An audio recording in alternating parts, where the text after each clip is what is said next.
দুর্গাপূজার চাঁদা বলপূর্বক কারুর কাছ থেকে আদায় করা যাবে না। অফিস আদালতে চাঁদার জন্য যাওয়া যাবে না।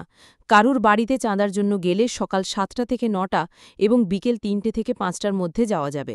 ২ জনের বেশি কারুর বাড়িতে চাঁদার জন্য যাওয়া যাবে না। সন্ধ্যার পরে কারুর বাড়িতে দুর্গাপূজার জন্য চাঁদা নিতে যাওয়া যাবে না। গাড়ি থেকে চাঁদা তোলা যাবে না। বাজার থেকেও বলপূর্বক চাঁদা তোলা যাবে না।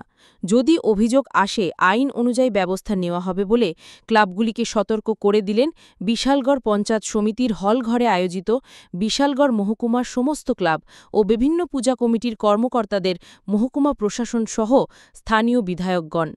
আসন্ন দুর্গোৎসব ও দীপাবলি উৎসবকে কেন্দ্র করে শনিবার বিকেলে বিশালগড় পঞ্চায়েত সমিতির কনফারেন্স হলে এক গুরুত্বপূর্ণ বৈঠক অনুষ্ঠিত হয়।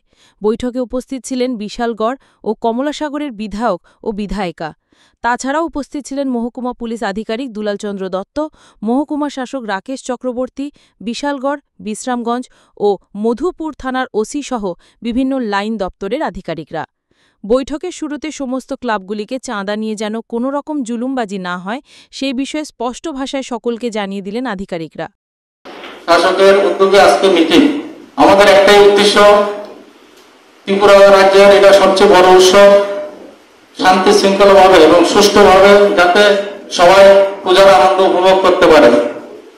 এসডিএম সাহেব বলেছেন এখানে শৃঙ্খলা রক্ষা করতে গেলে, শান্তিপূর্ণ অবস্থান বজায় রাখতে গেলে একা শুধু সাধারণ প্রশাসন বা পুলিশ প্রশাসনের পক্ষে সম্ভব না।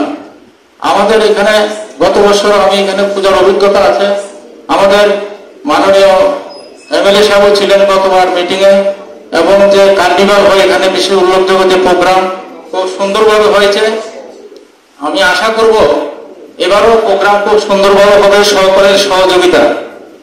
তো কিছু পয়েন্ট যে কাল 4 তারিখের মিটিংও আলোচনা হয়েছিল যে কোড অফ কন্ডাক্ট আমাদের সরকারিভাবে আমাদেরকে এসেছে। তো এসডিএম সাহেবও আলোচনা করেছেন, ডিসিএম সাহেব আলোচনা করেছেন। তবু আমি একটু একটু করে আলোচনা করে যাব। যে স্ট্রাকচারের ব্যাপারে তো এখানে বলা হয়েছে যে 40 ফুটের বেশি প্যান্ডেল হতে পারবে না এবং মূর্তি আইডলস 20 ফুটের বেশি হতে পারবে না, এবং স্ট্রাকচার যাতে খুব মজবুত হয় সেটার দিকে আপনারা খেয়াল রাখবেন। হঠাৎ করে প্রাকৃতিক দুর্যোগ হতে পারে। গতবার বিশালগড়ে এখানে একটা গেটের কিছু সমস্যা হয়েছিল, আগরতলাতে অনেক সময় হয়েছে। কোন সময় প্রাকৃতিক দুর্যোগ আসে কোনো বলা যায় না, সেটার দিকে নজর রাখবেন। এবং প্রথমত আপনাদের পূজার জন্য পারমিশন নিতে হবে। এই পারমিশনটা আপনারা থানাতে প্রথম গিয়ে ফর্ম নিতে পারেন। এসডিএম সাহেব যে ফরম্যাট আছে সেটা থানাতে সাপ্লাই করে দিয়েছেন।